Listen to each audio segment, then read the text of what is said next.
और फिर से हम हाजिर हैं अपने खास शो क्या कहता है इस्लाम के साथ, जहां हमारी कोशिश होती है कि हम इस्लाम को समझें, जानें, क्योंकि इस्लाम को लेकर कई तरह की बातें विरोधाभासी सामने आती हैं, उसको लेकर एक छवि बन जाती है इस्लाम की। तो हम ये समझना चाहते हैं इस्लाम के जानकारों से आखिर कई अहम मुद्दों को लेकर वाकई में इस्लाम से जुड़ी किताबों में क्या कुछ लिखा है, उसके जानकार उस पर ज़्यादा रोशनी डालें ताकि पता चल सके आखिर इस्लाम कहता क्या है। इस्लाम प्रोग्रेसिव है, रिग्रेसिव है, इस्लाम कट्टरपंथ को बढ़ावा देता है या इस्लाम में बहुत ज़्यादा गुंजाइश है लोगों के पास। तो तमाम चीज़ों को हम एक एक कर परख रहे हैं। हमारे साथ खास मेहमान लगातार जुड़ते हैं। आज हमारे साथ दो खास मेहमान जुड़ रहे हैं। हमारे साथ मौलाना साजिद रशीदी जी हैं, प्रेसिडेंट हैं ऑल इंडिया इमाम एसोसिएशन के, और हमारे साथ साहिल हैं जो खुद को एक्स मुस्लिम कहते हैं, और दोनों इस्लाम के जानकार हैं। दोनों से हम अलग अलग मुद्दों पर बात करेंगे। और आज का जो सबसे पहला मुद्दा है, जो ज्वलंत मुद्दा है, वो है कि क्या इस्लाम में आलोचना की गुंजाइश नहीं है।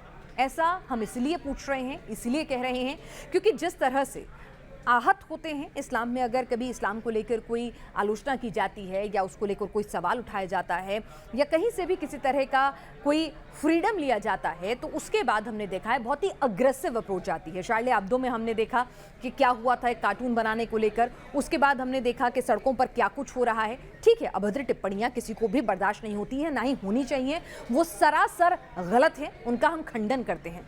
लेकिन जिस तरह का तौर तरीका अपनाया जाता है उन आलोचनाओं का जवाब देने के लिए, क्या वो तरीका सही है? साहिल, सबसे पहले मैं आपसे शुरुआत करूंगी। देखिए, इस्लाम में क्रिटिसिज्म की थोड़ी भी गुंजाइश नहीं है। अगर आप क्रिटिसाइज़ करते हो या ब्लास्फेमी करते हो या कुछ और सबसे बड़ा प्रॉब्लम ये है कि ब्लास्फेमी की कोई डेफिनेशन नहीं है इस्लाम में। अगर आप सिर्फ हज़रत मोहम्मद साहब को सिर्फ रसूल भी कह दे तो वो किसी के नज़दीक ब्लास्फेमी हो जाएगी। अगर आप वो बात कर दे जो लिखी हुई है, जैसा नुपुर जी के साथ हुआ है, तो वो भी ब्लास्फेमी हो जाती है। हालांकि वो लिखी हुई बात है और लोग उसको मानते हैं। तो इस्लाम में ब्लास्फेमी की कोई डेफिनेशन नहीं है। हर कोई अपने हिसाब से आपकी बात को ब्लास्फेमी बना देगा, और जो ब्लास्फेमी करता है या क्रिटिसाइज़ करता है, इस्लाम के नज़दीक उसकी सज़ा जो है वो मौत है, कत्ल है, सर तन से जुदा है। साजिद रशीदी साहब, हम आपसे समझना चाहेंगे कि ठीक है, हमने देखा है कि कई बार और धर्मों को लेकर भी, बिल्कुल बार बार मैं एक ही बात कहूँगी कि किसी भी धर्म की जो निशानियाँ हैं, उनकी जो होली बुक्स हैं या फिर उनके जो ईष्ट हैं, उनकी किसी भी तरह से आलोचना करना या उनको आहत करना या उसको लेकर अपशब्द बोलना, उसका हम खंडन करते हैं, किसी भी तरह से उसका हम समर्थन नहीं करते हैं। लेकिन हमने देखा है कि और धर्म में भी इस तरह की आलोचनाएं कई बार होती हैं, इस तरह की चीज़ें, लोग अपनी नाराज़गी भी जाहिर करते हैं। तो लेकिन फिर भी जिस तरह से इस्लाम को जोड़ा जाता है कि वहाँ बिल्कुल भी ये बर्दाश्त नहीं है, क्या ऐसा है? देखिए, एक चीज़ समझ लीजिए, कोई भी धर्म ऐसा नहीं है जिसमें इन आलोचनाओं की गुंजाइश हो। कोई भी धर्म नहीं है। यहाँ तो रिलीजन का मसला है, यहाँ तो धर्म का मामला है। धर्म के खिलाफ कोई आदमी जो धार्मिक होगा, वो धर्म के खिलाफ कोई भी बात को बर्दाश्त कर ही नहीं पाएगा। मेरे भाई ने भाई साहब, आप बीच में ना बोलें, मैं भी नहीं बोला और मैं बोलूँगा भी नहीं। आप जितनी बात बोलेंगे आप कहिए इत्मीनान से, मैं भी आपकी बात सुनूंगा, आप भी मेरी बात सुनिए, बीच में बिल्कुल कृपया मत बोलें। आपने कहा कि नुपुर शर्मा को लेकर जो बात हुई है वो हालांकि किताबों में लिखी है, लेकिन फिर भी इस तरह की बातें हो रही हैं। आपने आधा सच बोल दिया, आधा सच नहीं बोला। आधा सच ये है कि ठीक है, जो 6 साल 9 साल की बात है वो लिखी हुई है, मैं मानता हूँ। किसी भी धर्म विशेष के खिलाफ अगर किसी भी तरह की टीका टिप्पणी होती है, वो नागवारा गुजरती है। साहिल, क्या इस्लाम में आप कह रहे हैं कि आलोचना की गुंजाइश नहीं है? हालांकि हर धर्म के लोग जब भी उनके इष्ट को लेकर कोई भी टिप्पणी की जाती है, आहत होते हैं, सड़कों पर उतरते हैं, नाराजगी जाहिर करते हैं, कोर्ट में भी जाते हैं। हिंदू देवी देवताओं के भी अगर आपने झोले पे उनको छाप दिया, चप्पलों पे उनकी मूर्ति, चप्पलों पे उनकी तस्वीर उकेर दी, तो वो लोग भी नाराजगी जाहिर करते हैं। ऐसा नहीं है कि ये सिर्फ इस्लाम में हो रहा है या सिख धर्म में हो रहा है, हर जगह होता है। लेकिन आपको क्या लगता है कि जिसके जो तरीके होते हैं और जिस एक्सटेंट तक जाते हैं, वो कहीं ना कहीं ज़्यादा हैं? आप क्रिटिसिज्म की बात कर रही है। इस्लाम की टेक्स्ट के मुताबिक अगर कोई इस्लाम छोड़ भी देता है तो उसके लिए भी कत्ल की सज़ा है। तो यहाँ पे ये जो दायरा है इतना कम है कि आप इसमें कुछ कर ही नहीं सकते। यानी एक इंसान अगर इस्लाम नहीं मानना चाहता, उसको वो सही नहीं लग रहा, तो उसको कत्ल की सज़ा क्यों मिले? मैं जवाब दे ये मेरा सवाल है। देखिए मौलाना साहब से। जी मैं बता रहा हूँ भाई साहब, कुरान में कहीं नहीं लिखा है कि अगर कोई इस्लाम को छोड़ दे तो उसकी सज़ा कत्ल है, कहीं नहीं लिखा है। अगर एक आयत आप कोड करके बता दें। नंबर एक, हाँ इतना ज़रूर कहा है कुरान ने, इन्नल मुनाफिकीना फी दरकिल अस्फली मिनन नार। हदीसों को नहीं मानते। अरे भाई फिर बीच में बोल रहे हैं आप, ये बीच में बोलने वाला शोषा छोड़ दीजिए साहब। साहिल, आप अपने आप के पास कोई रेफरेंस है कहां पर कहा गया है ऐसा, ताकि वो बता सके आपको काउंटर कर सके? एक मिनट सुनिए। देखिए दो बातें होती हैं, एक होती है इफ़हाम व तफ़हीम। इफ़हाम व तफ़हीम का मतलब समझना समझाना। एक होता है सामने वाले को नीचा दिखाना।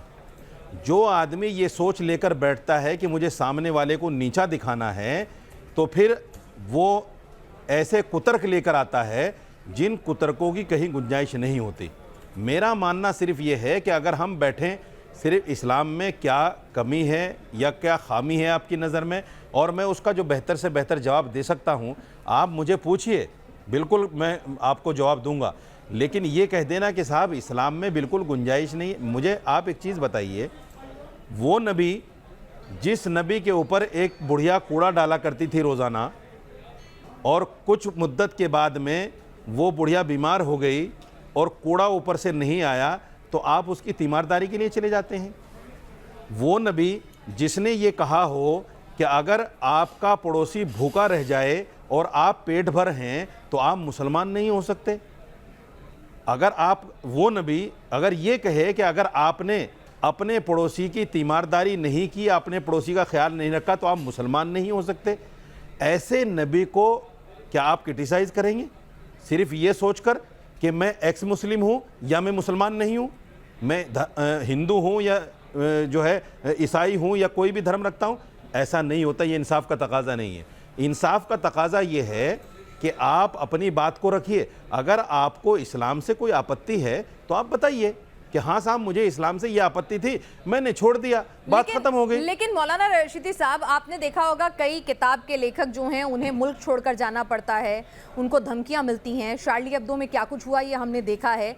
हम नहीं कह रहे कि उन्होंने जो लिखा या जो कहा वो बिल्कुल सही हो, लेकिन किस एक्सट्रीम तक चले जाना अपनी नाराजगी जाहिर करने के लिए? आज सड़कों पर ठीक है, नूपुर शर्मा ने जो कहा वो बिल्कुल गलत था, उसका तमाम लोग विरोध करते हैं, खंडन करते हैं, वो नहीं बर्दाश्त के काबिल है।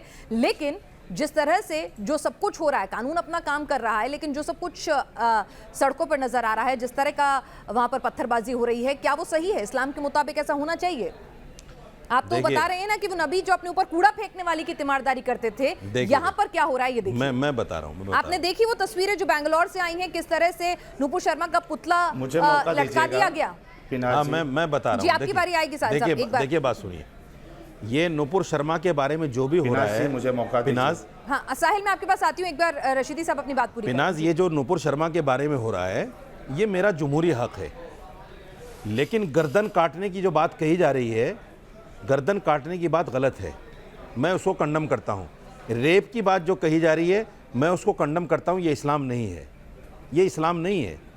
पत्थरबाजी अगर कहीं हुई है, किसी को नुकसान और हानि पहुंचाने की बात हुई है, तो इस्लाम ये नहीं कहता कि आप किसी को तकलीफ पहुंचाओ। ठीक है, मैं उस इस्लाम की बात नहीं करना चाहता जिसके नाम पर जिहाद हो रहा है, जिसके नाम पर सीरिया जल रहा है, जिसके नाम पर इराक जल रहा है। गलत प्रोपेगेंडा इस्लाम के खिलाफ रशीदी साहब कह रहे हैं फैलाया जा रहा है। ठीक है, वो अगर अपने आराध्य की आलोचना से नाराज हैं तो उसका हक बनता है उन्हें, जो कि हर धर्म के लोग करते हैं। कोई भी नहीं चाहेगा उनके इश्क के बारे में अपशब्द कहे जाएं। तो अगर मुस्लिम ऐसा कर रहे हैं तो कहीं गलत नहीं कर रहे हैं। और बाकी उन्होंने कहा कि कहीं भी ऐसा नहीं कहता इस्लाम की आलोचना करने वाले का आप सर कलम कर दो या उन्हें जान से मार दो, उसका तो वो खुद खंडन कर रहे हैं। तो इस्लाम गलत आलोचना तो स्वीकार कर रहा है ना, अपनी नाराजगी तो जाहिर करेगा ना अगर कोई इश्क के बारे में कुछ कहता है। साहिल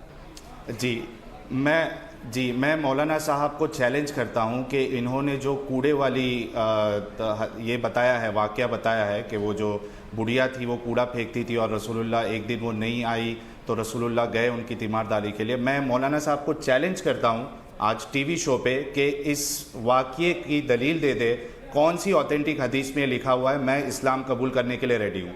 ये झूठ प्रोपेगेंडा यानी झूठी बातें ये फैलाई जाती है। आज सुनन नसाई की हदीस नंबर 4061 आप देख लीजिए, सुनन नसाई की 4062 देख लीजिए, सुनन नसाई की 4063 देख लीजिए, सुनन नसाई की 4064, इब्ने माजा की 2535, हदीसों की लाइन लगा सकता हूं मैं जहां पे ये कहा गया है। ठीक है साहिल, मैं जवाब ले लेती हूँ रशीदी साहब। देखिए, कुरान ये कहता है कि जो आदमी किसी एक इंसान को कत्ल करता है वो ऐसा है फ़क़अन्नहुमा क़तलन्नास जमीआ, जैसे उसने पूरी इंसानियत को कत्ल कर दिया। साहिल ये गलत नहीं, दे रहे हैं। ये जो साहिल गूगल पढ़ के सुना रहे हैं ये क्या है? देखिए मैं बता मैं रहा तो हूं, जानती नहीं हूँ, मैं तो मैंने हवाला दिया है। मैं बता रहा हूँ, ये ये गूगल यूनिवर्सिटी है जहाँ से ये पढ़ रहे हैं। देखिए, मैं आपको एक चीज़ बता देता हूँ, सुनिए। अरे भाई, ये गूगल यूनिवर्सिटी है, इसको छोड़ दीजिए। यूनिवर्सिटी नहीं है, मैं इस पर ईमान नहीं रखता। आपके सुनिए, इसको छोड़ दीजिए मेरे भाई, मेरी बात सुनिए। मैं गूगल यूनिवर्सिटी पर ईमान नहीं रखता, बिल्कुल नहीं रखता। आप लाख बार भी दिखाएंगे जब भी नहीं मानूंगा। इसको जूम करके दिखाइए। नहीं, अरे भाई साहब, गूगल यूनिवर्सिटी नहीं है, ये हदीस की किताब है। मैं गूगल यूनिवर्सिटी पर ईमान रखता ही नहीं हूं ना। हवाला है, छोड़ दीजिए ना बुखारी की हदीस है। साहिल मेरे भाई, नसई का हवाला दिया है, बुखारी का हवाला दिया है, मुस्लिम का हवाला दिया है। अच्छा सुन दो, ठीक है साहिल, उनको भी बोलने दीजिए। सुनिए।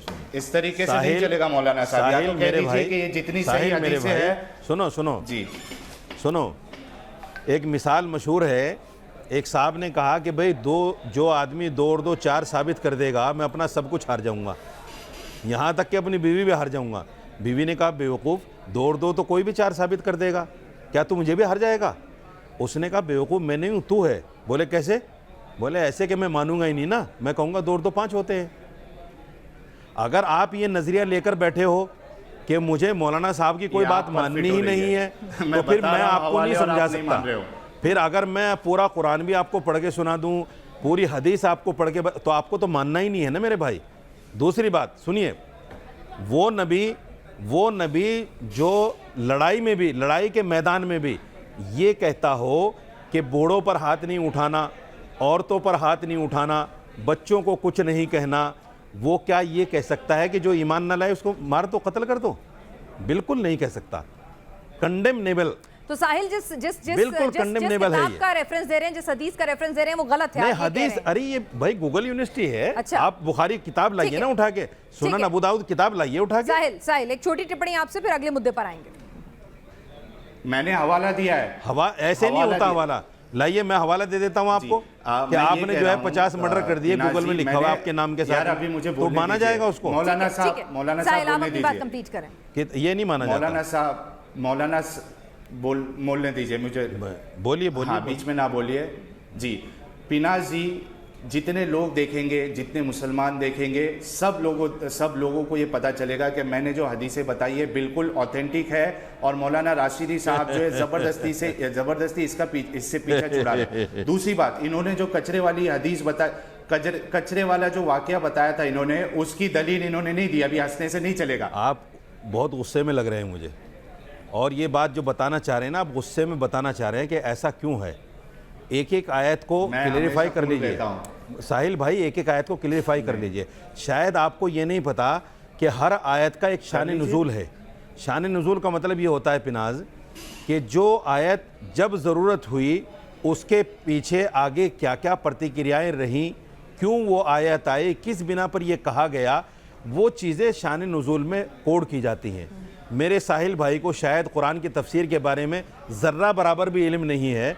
अगर ये इल्म तफसीर को पढ़ लेते, तो इस तरह के सवाल ही नहीं उठाते। इन्होंने इल्म तफसीर को पढ़ा ही नहीं है। यहाँ मेरे पास इस मुद्दे पर बातचीत करने के लिए भी वक्त की इतनी ही गुंजाइश थी, तो मैं चाहूंगी कि आप दोनों ने अपने अपने व्यू पॉइंट्स रखे हैं।